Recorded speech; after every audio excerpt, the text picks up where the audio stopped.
ಗೊತ್ತಲ್ಲ. ಇಲ್ಲಿ 8 December 1985 SAARC ಸ್ಥಾಪನೆ ಆಯಿತು. ಪ್ರಥಮ ಸಮ್ಮೇಳನ ಬಾಂಗ್ಲಾದೇಶ ಢಾಕಾದಲ್ಲಿ ಡಿಸೆಂಬರ್ 7 ಮತ್ತು 8ನೇ ತಾರೀಕಿನಂದು 1985 ಡಿಸೆಂಬರ್ 7 ಮತ್ತು 8ನೇ ತಾರೀಕಿನಂದು ಇದರ ಸಮ್ಮೇಳನ ನಡೆಯಿತು. ಆನಂತರ ಇದರ ಒಂದು ಸದಸ್ಯ ರಾಷ್ಟ್ರಗಳು ಅಂದಾಗ ಆರಂಭದಲ್ಲಿ ಎಷ್ಟ್ರಿ 7 ಸದಸ್ಯ ರಾಷ್ಟ್ರಗಳು, ಈಗ ಮತ್ತೊಂದು ಅಫ್ಘಾನಿಸ್ತಾನ ಸೇರಿ 8 ಸದಸ್ಯ ರಾಷ್ಟ್ರಗಳಾದ. ಭಾರತವನ್ನು ಸೆಂಟ್ರಲ್ ಇಟ್ಕೊಂಡು ಹೋದ್ರೆ ಪೂರ್ವದಿಂದ ಪಶ್ಚಿಮ ಕಡೆ ಒಂದು ರೌಂಡ್ ಹಾಕಿದ್ರೆ ಆ ದೇಶಗಳು ಬರ್ತಾವ. ಅಂದ್ರೆ ಭೂತಾನ, ನೇಪಾಳ, ಅಫ್ಘಾನಿಸ್ತಾನ, ಪಾಕಿಸ್ತಾನ, ಮಾಲ್ದೀವ್ಸ್, ಶ್ರೀಲಂಕಾ. ಹೀಗೆ ಈ ರಾಷ್ಟ್ರಗಳ ಹೆಸರುಗಳನ್ನ ನಾವು ನೆನಪಿಟ್ಕೋಬಹುದು. ಇದರಲ್ಲಿ ಹೆಸರೆಲ್ಲ ಗೊತ್ತಿಲ್ಲ ಸರ್, ಕೊಟ್ಟೆಲ್ಲ ಐಲೆಂಡ್ ಮಾಡಿದ್ದಾರೆ. ಮಾಲ್ದೀವ್ಸ್ ಅಂದ್ರೆ ಈಗ ನಾವು ಪೂರ್ವದಿಂದ ಪಶ್ಚಿಮ ಕಡೆ ಹೋಗಿ ಒಂದು ರೌಂಡ್ ಹೊಡಿಬಹುದು. ಭೂತಾನ್, ನೇಪಾಳ, ಅಫ್ಘಾನಿಸ್ತಾನ್, ಪಾಕಿಸ್ತಾನ್, ಮಾಲ್ದೀವ್ಸ್, ಶ್ರೀಲಂಕಾ, ಬಾಂಗ್ಲಾದೇಶ್. ಈಗ ನಾವು 7 ದೇಶಗಳು ಮತ್ತು ಭಾರತ 8 ದೇಶಗಳು, ಯಾವ್ದಾದ್ರು 2 ಅಂತ ಬರ್ಬೋದು. ಇನ್ನು ಸದಸ್ಯ ರಾಷ್ಟ್ರಗಳಾಯ್ತು. ಇನ್ನು ಕೇಂದ್ರ ಕಚೇರಿ ಎಲ್ಲಿದೆ ಅಂತ ಪ್ರಶ್ನೆ ಬರ್ಬೋದು. ಕೇಂದ್ರ ಕಚೇರಿ ಅಂತಂದಾಗ ನಾವು ಕಠ್ಮಂಡುದಲ್ಲಿದೆ ಅಂತ ವಿದ್ಯಾರ್ಥಿಗಳಿಗೆ ವಿಷಯ. ಕಠ್ಮಂಡು ನೇಪಾಳದ ರಾಜಧಾನಿ ಕಠ್ಮಂಡುವಿನಲ್ಲಿ ಕೇಂದ್ರ ಕಚೇರಿ ಇದೆ. ಆಮೇಲೆ ಮುಖ್ಯವಾಗಿ ಮತ್ತೊಂದು ವಿದ್ಯಾರ್ಥಿಗಳು ತಿಳ್ಕೊಳ್ಳುವಂಥದ್ದು ಏನಂದ್ರೆ ಸಾರ್ಕದ ಸ್ಥಾಪನೆಯಲ್ಲಿ ಪ್ರಮುಖ ಪಾತ್ರ ವಹಿಸಿದವರು ಮತ್ತು ಅದನ್ನ ಸಾರ್ಕ್ನ ಶಿಲ್ಪಿ ಅಂತ ನಾವು ಕರೀತಾರೆ.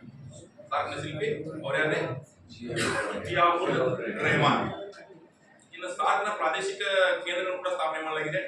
9 ಪ್ರಾದೇಶಿಕ ಕೇಂದ್ರಗಳನ್ನ ಭಾರತದಲ್ಲಿ ಭಾರತದಲ್ಲಿ 2 ಪ್ರಾದೇಶಿಕ ಕೇಂದ್ರಗಳನ್ನು ಕೂಡ ತೆಗೆಯಲಾಗಿದೆ.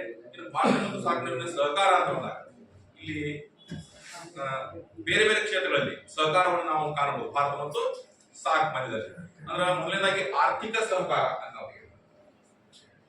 ಭಾರತ ಮತ್ತು ಆರ್ಥಿಕ ಸಹಕಾರ.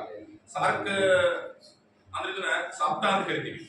ಸಾಪ್ತಾ ಅಂದ್ರೆ SAARC financial trading organisation agreement ಅಂತ ಐತಿ. ಸಾರ್ಕ್ ಆದ್ಯತಾ ವ್ಯಾಪಾರ ಒಪ್ಪಂದ. ಇದಕ್ಕೆ ಭಾರತ ಮತ್ತು ಸಾರ್ಕ್ ನೊಂದಿಗೆ ಸಹಿ ಹಾಕಲಾಗಿದೆ. ಅಂದ್ರೆ ಸಾರ್ಕ್ ಸದಸ್ಯ ರಾಷ್ಟ್ರಗಳು ಇದರೊಂದಿಗೆ ಸಹಕರಿಸಿ ಕೆಲಸವನ್ನ ಮಾಡ್ತೇವೆ. ಸಾರ್ಕ್ ಉದ್ದೇಶ ಏನಂತಂದ್ರೆ ಈ ದಕ್ಷಿಣ ಏಷ್ಯಾ ದೇಶಗಳು ಏನಂದ್ರೆ ಒಂದೇ ರೀತಿಯಾದ ಸಮಸ್ಯೆಗಳು ಬಂದಿವೆ.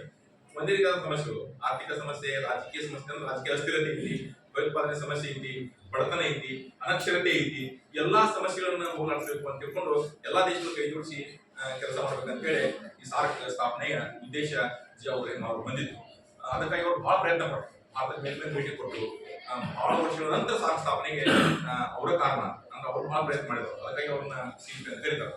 ಇನ್ನು ಭಾರತ ದಕ್ಷಿಣ ಏಷ್ಯಾ ಆರ್ಥಿಕ ಸಮ್ಮೇಳನ ಜವಾಬ್ದಾರಿ ವಹಿಸಿಕೊಂಡು ಸಾರ್ಕ್ ಸದಸ್ಯ ರಾಷ್ಟ್ರಗಳಲ್ಲಿ